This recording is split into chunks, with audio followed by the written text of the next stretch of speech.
Let's get back to our guest tonight. Lee Spiegel is our guest. It's an honor to have you here, Lee. Thank you so much for giving us a couple hours tonight. I'm enjoying it immensely, Pat. Before we get back to Bill, I got a question. I was looking through some photos. You were at WNBC. Were you there during the Howard Stern days? I was there on the day that they hired him and on the day that they fired him. And everything in between. Howard used to do regular satires about me on the air. Oh, can you really? Yeah. And in fact, I have like one 5-minute.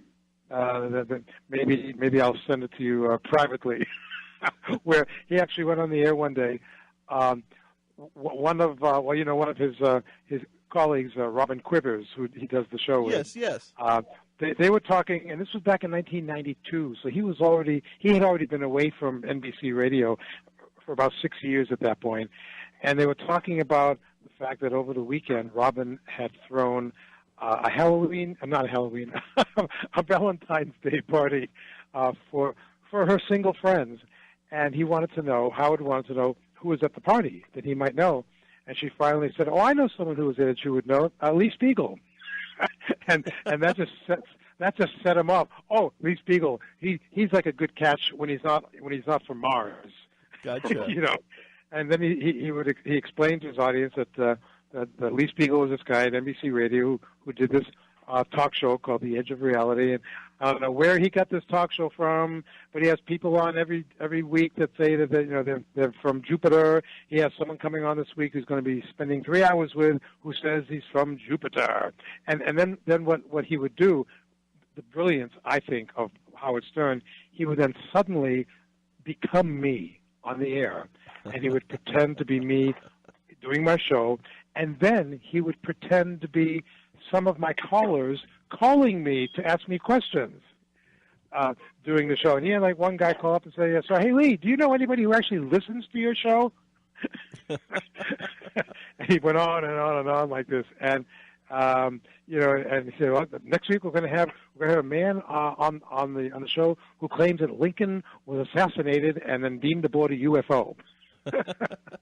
Well, you were. That was the heyday of AM radio, especially in New York City. Obviously, Don Imus was there at the same time, correct? Imus was there, and Soupy Sales. Soupy Sales, wow. Yeah, wow. The great Soupy Sales, and as I don't know if you saw the great movie Private Parts. Yes, several times.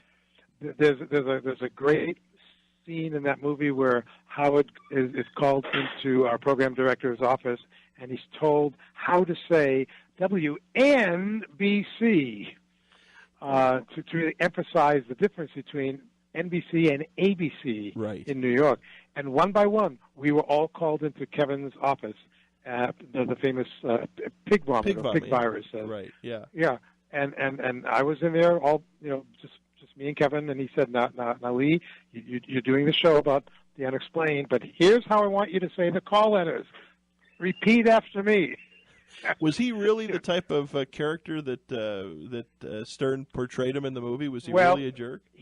I didn't think he was a jerk. He was he really liked what I did on the air. I mean, I didn't pull any stunts on the air like Howard did. They really didn't have, I don't believe, a big respect for each other. And I was very sad when last year Kevin passed away. Yeah, didn't he end up? He ended up in. Didn't he finish up at WGN in Chicago? Yes, right. Yeah, and he was, I think, programming GN and a couple of other stations. Yeah. Well, and WNBC in New York, isn't it ESPN Radio or something now? It doesn't even exist anymore. I mean, the station still does. Right. It's now it's WFAN, the All Sports. Right. And the thing I love this part of the story. I was hired to come on the air, to come on to radio to do nightly UFO reports in 1978 by the program director whose name is Bob Pittman, the genius behind iHeartRadio. Oh, gotcha, yes. Pittman hired me, and for the first year that I was going to be there, they wanted to keep a little air of mystery about who is this guy on the air on NBC talking about UFOs. So for the first year that I was there, I was introduced every night as the WNBC alien. and the coincidence of that was because right after I started being the alien on the air, that's when the movie Alien first came out, the first of the Alien movies. 78, 79, correct? Yep. Yeah. And shortly after that, with me ensconced in place as the alien, Bob Pittman left to go form a little company called MTV. Wow. Unbelievable. and then shortly after that is when Kevin Matheny, the future Big Vomit, came in. It's so amazing, and I know we're digressing a little bit off the topic, but all these cities, I'm a Chicago natively. I did a little bit of radio in Chicago years and years and years ago, and of course been here in Salt Lake City. This is not my full-time job, but I've been affiliated here with K-Talk. We're in our 50th year of being on the air. Actually, May is 50 years for us. We're the third oldest talk radio station in the country. But it's interesting how all these, especially the AM stations, in all these bigger cities, now, of course, Salt Lake's not a Chicago or a New York, but how they all have their own history. And it's amazing. You look back at WGN, crazy weatherman by the name of Coleman, John Coleman. He's the guy that started the Weather Channel. Arnold Palmer started the Golf Channel. It's amazing what some of these guys took and took their idea and what they are today. It's unbelievable. When you were there in Chicago, do you remember an on-air personality named Big Ed Schwartz? Oh, Eddie Schwartz, Chicago Ed, sure. Was he on WIND? He used to have me on his show on the phone from New York. This was right after I first started being on NBC Radio and doing my reports. And on the occasion to go to Chicago, he'd always bring me into the station to do a show. I loved the guy. Yeah, he was on WIND. Then he ended up moving to WLS. And then ended up on WGN, and then he passed away at a pretty young age. Yes, he did. But yeah, it's interesting that you and I both know these people. Well, in the radio world, Pat, it is a small world. It is. I was, and we'll get back to our topic, but it was just interesting. One of my main hobbies, of course, is I'm an amateur radio operator. And I've been doing it for 40 years. And I was on the air just about a week and a half, 2 weeks ago on the weekend, just chit-chatting with a guy that had a call sign of, I can't remember the first part, I believe it was K4WLS. And I just mentioned to the guy, he had kind of that disc jockey voice. I mentioned to him, I said, boy, that's interesting. You've got the same call letters, your ham call letters is the same as WLS radio in Chicago. Well, it turned out he was a huge, big-time disc jockey in Chicago for a short period of time, but traveled all over the country. How cool. How cool. How very cool. Are you still there, Billy? Yes, I am. I was actually enjoying both of you regressing on this stuff. Well, you being a New Yorker, I mean, you had to love AM radio back in the day. Oh, yeah. I definitely enjoyed it, and I know exactly what Lee is speaking of because I actually still listen to that station today, which is, like he said, it's FAN today.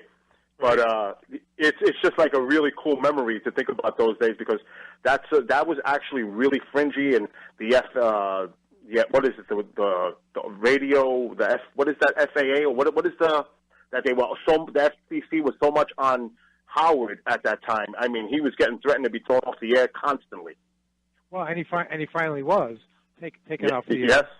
For one final stunt that he pulled, and I don't think I should mention it here, but yeah, he was finally removed from his position, and he eventually went over to K-Rock, the FM station, and then history brought him over to Sirius XM, where he's doing quite well for himself. Yeah. I think he just signed, was it another $10 million contract or something, and that's where he needs to be because his level of broadcasting, he needs he needs to have a pay-per-view audience. All right, everybody, welcome back to Fringe Radio. Our guest tonight is the one and only Lee Spiegel. Lee, thank you for reminiscing with me there for a few minutes. Oh, I love doing it. You just said you liked the picture of me with William Shatner. Yeah, and Leonard Nimoy. Right, and for your listeners, what Pat is looking at is on my website. LeeSpiegel.com, he's looking on the radio page. And if you look at the very top of that page, Pat, you'll see me getting into my alien costume that NBC decided, you know, when you're a radio personality, especially back in the 70s, you always had to make public appearances. Right, right. But since they were still calling me the alien, they didn't want people to know what I looked like. They had the costume department of Saturday Night Live make me an alien costume. And you can see me getting into the costume, and there's a man standing behind me with more hair than I have. That's Bob Pittman of iHeartRadio. Wow. He was the program director. The whole thing was his idea to call me the alien and to get me the costume. And then you see another picture there that shows me being escorted to an interplanetary discotheque, and I was escorted by 2 armed guards to make sure that no harm would come to me on the way to the discotheque. Gotcha. Bill, did you have some more questions? We had you. Yeah, I just have a couple of more if I can, Pat. Go ahead, Bill. Lee, I'm curious on your opinion on this. You're aware of SETI and what they're doing, but do you believe that eventually they will find a signal? Because I think with all the advancements with the technology, with observational platforms, that we're finding all these exoplanets in the Goldilocks zone, right. And maybe that might be the way to go as far as looking at some type of civilization maybe on those planets, and maybe that may be the better way to go about looking for the answers of possible alien life out there? No, I don't believe that at all. And I say that even though I like the scientists there. Seth Shostak, he's a senior astronomer at SETI. He and I get along very well. I've interviewed him many times. And just last weekend, Seth was at a big conference out in California where they were talking about they want to take SETI into the next phase, and they want to call it active SETI. And what that means is now they want to push it ahead, and instead of having us listen for signals from space, they think we should be sending some messages out there. And of course, years ago, the great Stephen Hawking, scientist, said, no, we should not be sending signals out because we don't know who's going to intercept those signals and maybe come down here and take over. So there is that controversy that scientists are wrestling with. But you know what, Bill? I keep coming back to this. And this is what I was trying to talk to some SETI scientists about. You've got all this work that you guys are doing with your radio telescopes, listening for signals, trying to find that one audio needle in a haystack that may or may not be coming from another civilization. And I say to them all, guys and girls, people are seeing these things landing in their backyards. So I totally agree. Why are we spending all this money looking for a signal when there is enough evidence that indicates we are being visited by someone is here. So if we can crack that veil of trying to get through to them, maybe they don't want to really talk to us. Maybe they want to keep their presence a secret. Well, if they do, then they shouldn't be doing what they're doing all around the planet. But I'm saying, why are we sending signals out, or why are we looking for signals when they're here? Right. Yeah, but now, Lee, why do you think is, because I know you're aware of all the old stories like Roswell and Presidio and Kecksburg and all these other instances. Why do you don't have more recent instances of crashed UFOs? Or are they being so quickly recovered, and then there's this lack of public knowledge of these incidents? Well, part of the problem, Bill, is that when a series of reports or sightings, like you just mentioned, Kecksburg, Pennsylvania, this was something that took place in the 1960s. This object came across America looking like a fireball, and in fact, my mother and younger brother saw this thing as it traveled over New Hampshire back in the 60s. It was seen by thousands of people, and it started coming down over Pennsylvania, and it seemed to make a directional change. It's like it changed the course of how it was flying. Well, meteors don't do that. comets do that, but something under some control can do that. It came down, and very quickly the Army came in, and this thing was removed from the wooded location on a flatbed truck, and many people saw it. Even though they were ordered to stay away from the site, people made lots of illustrations and drawings of what they saw. And only a few years ago, some folks were actually really trying to get the Freedom of Information Act to come across actual written materials, the documents, the evidence that shows that the military came in and took something out of there, even though the official explanation was, oh, well, it was just a meteor that fell. Yep. And you know what? The illustrations of that craft look very similar to the project that the Germans were developing, the Glock, or the acorn-shaped. The bell. bell. Yeah, I know. It looks like a giant acorn. Whatever it is, and again, we need to remember, we need to remind ourselves and people elsewhere, this is not an American problem. It's not an American phenomenon, and I learned this when I brought UFOs to the United Nations in 1978. It's not just happening here. And luckily, all these decades after my UN event, now we have more countries that are actually starting to work with each other on official levels in Europe and several countries in South America. There are official departments in the military and the government that are coming together saying, you know what, yes, we have these things flying around in our skies. We should work together and maybe try and figure out what it's all about.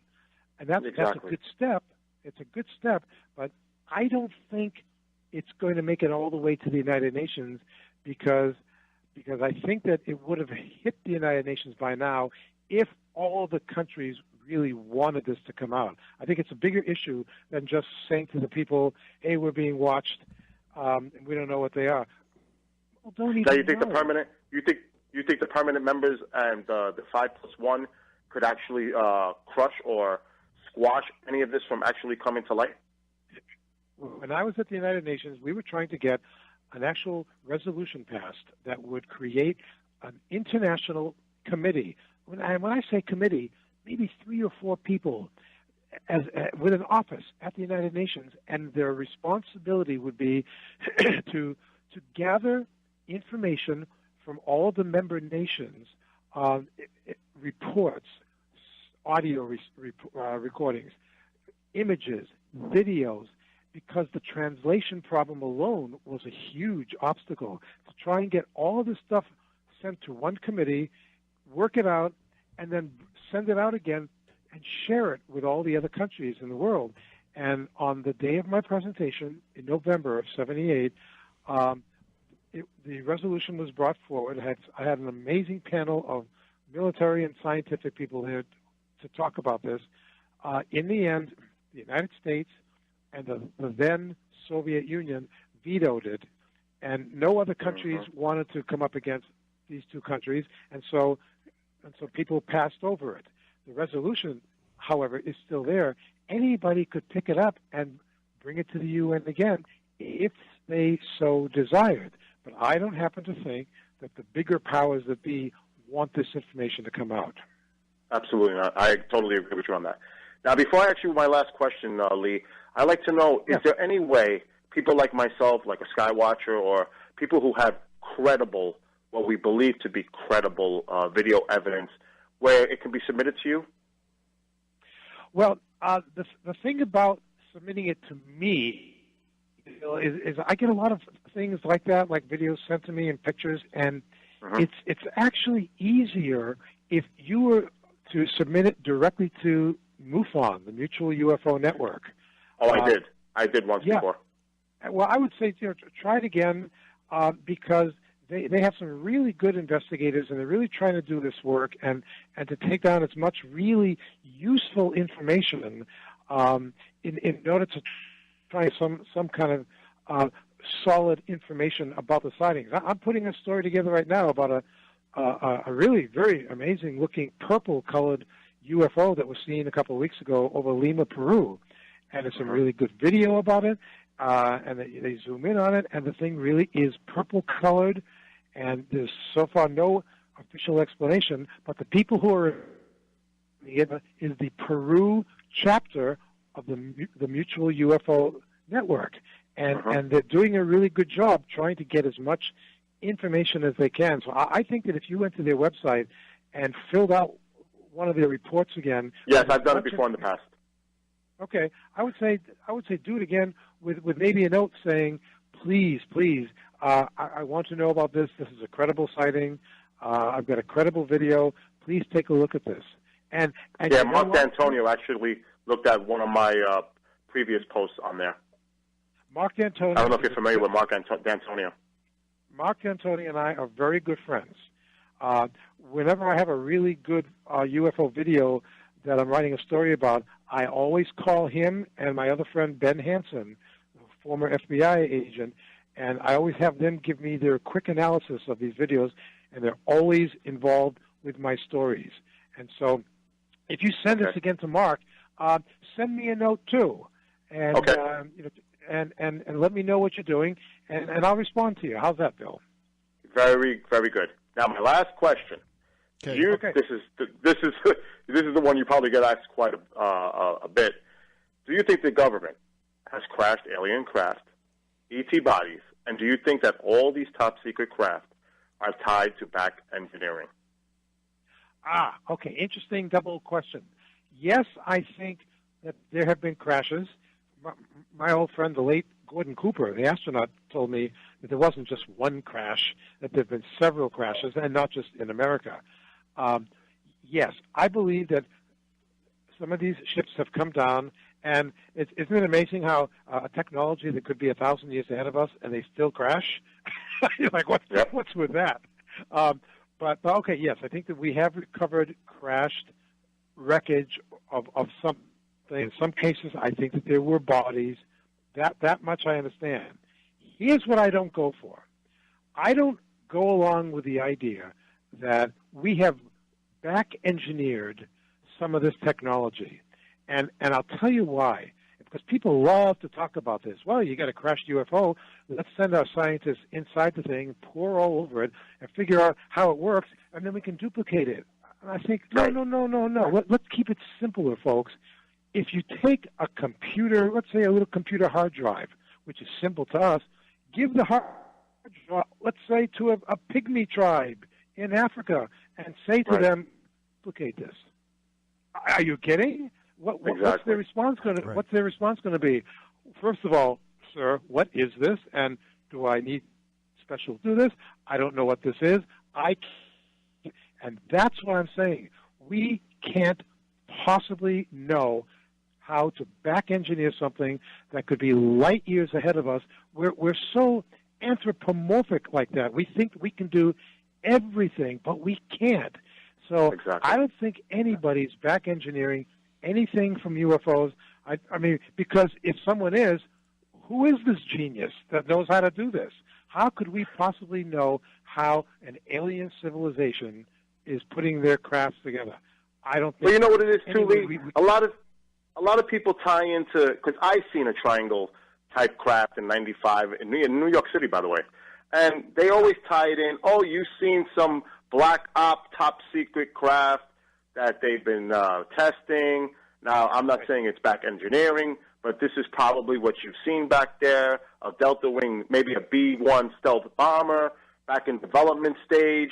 And you always get this conflict of all these reports or theories about what we were seeing back then. And even today, you see these objects. But, you always get that question. Was it a result of back engineering? I think that's part of there's several big problems these days about how to properly identify unusual things we see in the sky. One of those problems is, yes, we're living in a time when we have stealth technology that's being checked out, and they're working on it, and we have also, all of a sudden it's like, welcome, here come the drones. Now we have drone technology that's flying everywhere. We also have 9 and 10-year-old kids who can sit at a computer, and with even the minimalist Photoshop software, they can create a 10-minute UFO video that looks so good that we can't tell it apart from the real thing. These are all problems that have been developing that make it really difficult to sift from the good stuff and the bad stuff. Absolutely. Exactly. It's really difficult. Lee, thank you so much for taking the time to answer a few of my questions, and I look forward to speaking to you in the future. Are you on any radio programs or any shows? No, I'm just right now enjoying being on great shows like the Fringe Radio, with Pat. I'm not doing my own show at the moment, although very shortly now, and I will let you all know, I'm going to be re-releasing my 1975 UFO documentary record. Very cool. And I'll be letting everybody know how you can get it. It's still relevant. Sounds good. And that's at leespiegel.com, right? Yes. Thanks, Bill. Thank you so much. Have a great night, guys. Have a great night. Thank you. All right, everybody. Welcome back to Fringe Radio. Our guest tonight is the one and only Lee Spiegel. Again, Lee, thank you so much. We got to have you on again. well, of course, the one and only Pat. If Pat wants it, I guess I'll have to do it. Yes, you'll have to do it. We got I'm really enjoying this. There's so much stuff we can talk about. We don't even really have time for me to get into my own personal close encounter from 1975. Well, let me get a couple questions off to you that some listeners sent in. We got a ton of them, but let me just get a couple off to you, and then let's talk a little bit about that. Were you were talking about you were at a conference? Was it the consciousness conference that you were just at, Lee? In California? No. The conference that I just mentioned was held out in California. The SETI Institute was involved with that. I think it was for the advancement of science. I don't know the exact. I don't know the exact name of the conference, but they brought a bunch of scientists together, and they were just trying to figure out how to push. It was the American Association for the Advancement of Science, right? The AAAS.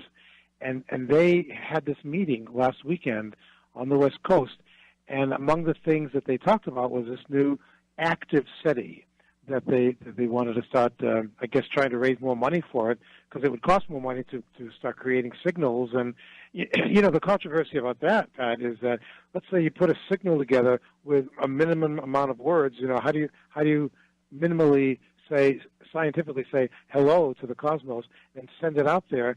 And how many lifetimes later will this signal maybe be intercepted by someone? And then if they decide to respond, how many more, lifetimes later will we get the signal back that just says, "Oh, hi, right back to you"? Right. You see, that just seems to me to be a waste of time. I've never understood why the reasoning is to do that, but you've got a lot of conservative scientists who say, well, that's the only thing we can do. There's no other evidence out there that indicates that we're being visited or have ever been visited, so all that we can do is try and listen for signals. Well, I don't happen to believe that, and that's okay. I've been beaten up by this idea, and that's fine, but I think people need to have their own ideas, but if you can back up your idea with some solid information, then it's okay to talk about it. Well, and I tend to agree with you. I know Stanton has been on the program several times and his feelings on SETI. But I guess the only thing in the big scheme of things, Lee, is that at least whether it's a different camp with a different idea, they're still trying to accomplish at the end of the day the same thing. I think because SETI gets a lot of notoriety without a doubt, and I think it is good that there is an organization, even if you don't agree or I don't agree, it is good to see that, it's the search for extraterrestrial intelligence. At least we're moving forward with several different things. Seth Shostak, the senior astronomer there, has recently said to me and to at presentations, he says he really believes that we're maybe only 20 years away from actually making some kind of contact with some kind of extraterrestrial life. Now, again, to me, it's like, I don't want to wait another 20 years. Come on. You know, there has to be something else we can do to speed up the idea that there is some kind of visitation going on, and we don't have to rely on just like one or two words that say hello and I hope to hear back from you in 50 years. You know, exactly. You know, it's like I really would like it to be as simple as possible, and that's all that we can possibly hope for. There's so much going on in this world, Pat, that we have so many problems down here. And I think the reason why we haven't been invited into the galactic neighborhood or federation is because we are not a very friendly species. No. And, you know, we have to admit that. And what other civilization would want to bring us into their into their friendship? I don't think we're ready for that yet. Let me get a couple questions off. One question comes from one of our good listeners. Says, it says, I am from the camp that says it's a big mistake and asking for trouble by sending a signal to say, we are here. The bigger fish always eat the smaller fish. Lee, do you agree with this? Yeah, I sort of agree with that. But people need to understand, excuse me, that we've been sending signals ever since the early days of television. I mean, there are people on Alpha Centauri or on one of the planets around Alpha Centauri that are just seeing, to them, are the first-run episodes of I Love Lucy. Right. You know, so we're sending signals out there and have been, and the earlier the signals are, the farther they have to reach, and they're just getting to places. Again, it depends. Are we going to be on the right frequency to send the signals that someone could actually pick up? We don't really know what kind of a machine or antenna is another scientific civilization using to listen for signals, to listen for signals. Right, exactly. Another question from Carol from the West Coast, who's a great listener who's been on the show before. Carol says, has Lee had a chance to look into the crash retrieval situation in Jackhead, Manitoba, Canada in the last few days? No, I haven't. Peguis First Reserve. First Nation Reserve. I'm sorry. I have not, and I get a daily UFO alert from Google, and I haven't seen anything on that yet. So I will keep an eye out on that. And in fact, if Carol has something that she can kind of clue me in on, it's just very easy to find me. Just lee.spiegel at huffingtonpost.com, and you can find that address on the front page of my website, leespiegel.com. It's easy to get in touch with me, and I would love to have her or anyone send me that information, because something like that, any kind of a crash retrieval, you betcha I'm interested in. Yeah, she states here that it's that apparently the military is cordoned off the area. Ah, a fresh one. In Manitoba, she said, huh? Yes. Okay. On the Peguis First Nation Indian Reserve. Ah, okay. Peguis First Nation Indian Reserve. Okay. I'm writing it down. I will look it up. But again, if Carol wants to send me anything about it, I'll be happy to respond directly back to her too. Okay, sounds good. She's listening. Thank you, Carol. Last question is, and this was a question that somebody else sent in. Maybe a quick thoughts. We've got about 9 minutes left. Your quick thoughts on Open Minds and Bob Lazar kind of coming back into the. Oh boy! Now you've hit a real sensitive sore spot with me. Okay. And I'm going to tell you why. I'm supposed to be there at the International UFO Congress tonight. I was planning on being there, specifically to try and do a sit-down interview with Robert Lazar. And it's because we couldn't work it out that I didn't go to Arizona. And this is the first year in 4 years that I have not gone to the UFO Congress. And I'm not happy about it. My friends there who run the whole Open Minds organization, they weren't happy that I couldn't make it. But I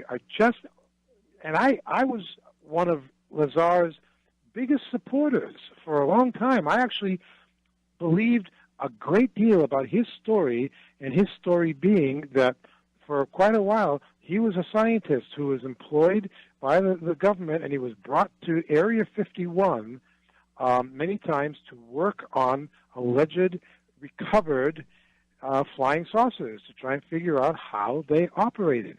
And word about his work had filtered back to my friend George Knapp, who's an award-winning, hard-hitting television newsman in Las Vegas. And Knapp met up with Lazar 25 years ago, and they were working together, and Knapp felt that Lazar was righteous enough and was credible enough to really try to put a story together. And 25 years ago, George on KLAS-TV broke the story, and this was the first time that the American public ever heard the phrase Area 51. We had never heard that phrase before then. It was because of George Knapp and the work that he did with Bob Lazar, and only until finally admitted, well, yeah, there is an Area 51, and so now leave us alone because we're out there doing tests of stealth aircraft. Okay, fine. Over the last 25 years, Lazar has maintained a very low profile, hasn't done any presentations, any lectures, wanted it all to go away, and the Open Minds people invited him to come to the UFO Congress to do a presentation tonight, which he finally did. And it was my understanding that he had wavered. He wasn't sure if he wanted to go, and he had maybe backed out, and then he agreed to do it, and for a variety of reasons. And I had suggested to George Knapp that I go out there and sit with the two of them, and that I would do an exclusive interview with the two of them, because I believe that the story of Area 51 is not just about Lazar, but it's about George Knapp and Bob Lazar. There's the story, that without either one of them, we might still not have known about Area 51. George loved the idea, and he tried to present this idea to Lazar, and apparently Lazar just wasn't interested, just didn't care, didn't want to meet me, or whatever the reasons were. And I didn't take it personally, Pat, but I felt that, if he's going to show up at all at the Congress and do a question and answer session with George Knapp on stage, which they did just a few hours ago, then he should, I think he owes it to the public to at least try and come across as credibly as he can one last time, and then go slink away into obscurity if you want. Right. And so I would have turned this into a really good story, and I wanted to be there tonight. And then when it wasn't going to work out, I just thought, no, I'm not going to go out there on the chance that he might say he'll do it, and then have me get there, and then have him say he's changed his mind. I don't like to get caught in that kind of a situation. Sure. So I didn't go, and I have to tell you honestly, I'm not sure how much I support his story now, because I just don't think that he has been as righteous about presenting it as he could have. And I'm not sure that he even should have decided to go to the Congress in the first place. Now, some people may say that I'm just totally full of it, and I shouldn't be crying over spilt milk.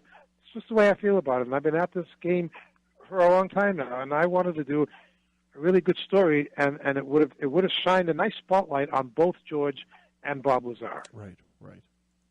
Well, and you know how Stanton feels about it. I know. Our nuclear physicist friend Stan Friedman, for many years, he has felt that a lot of Lazar's story sounded very credible, but he was never able to legitimately track down some of the places that Lazar said he went to school, that he worked, and they couldn't track down, any kind of his educational records. And Stan's opinion is when you can't find something like that, something as simple as a person's educational background, then it leaves a lot of room for doubt about the whole story. Sure. And Stan Friedman is at the Congress this weekend, and he told me months ago, he said the reason he was going was because he actually had never met Robert Lazar, and he wanted to finally meet the guy this weekend. So I haven't talked with Stan yet. I'm going to call him tomorrow on the last day of the presentation and say, so, Stan, how was it? what do you got for me? Sure. What did you hear? So it's still unfolding.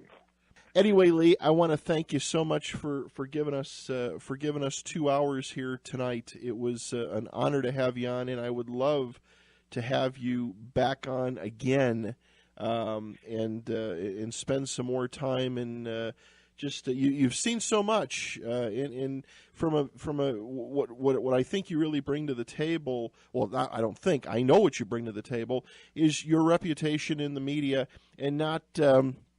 How do I say this with being very cautious? Not some basement broadcasters. You've been on the scene with the major news networks for many years, and I love reading your work. I make it a point to read it all the time, and the credibility and the time and the effort you put into it, and you bring this all forward for us. I think it's amazing. Well, thank you, Pat. And that, despite the fact that I spent a year dressed up as an alien, I appreciate what you're saying. Let me ask you real quick, and then we've got to hang. We got to go. Did NBC take it serious, or did they? Yes. Really? Yeah. When Bob Pittman hired me, he said, "I want you to come on the air. You're going to do nightly UFO reports, and the only thing that we ask of you is you can talk about whatever you want. Just don't say anything libelous that's going to get us into trouble." Gotcha. And I said, "Okay, no problem." And he said, "And we're only going to ask one thing in return from you." And I said, "Okay, whatever." He said, "We want to make you a costume." The rest is history. And there you are. People can go out to your website. It's leespiegel.com. Lee, again, my friend, thank you so much. Keep warm. Be safe out there in that weather. And I will. We'll stay in touch. I've got some stuff I need to send you. Okay, thanks, Pat. Okay, my friend, take care. Be good. Okay, good night. Bye-bye. Bye-bye.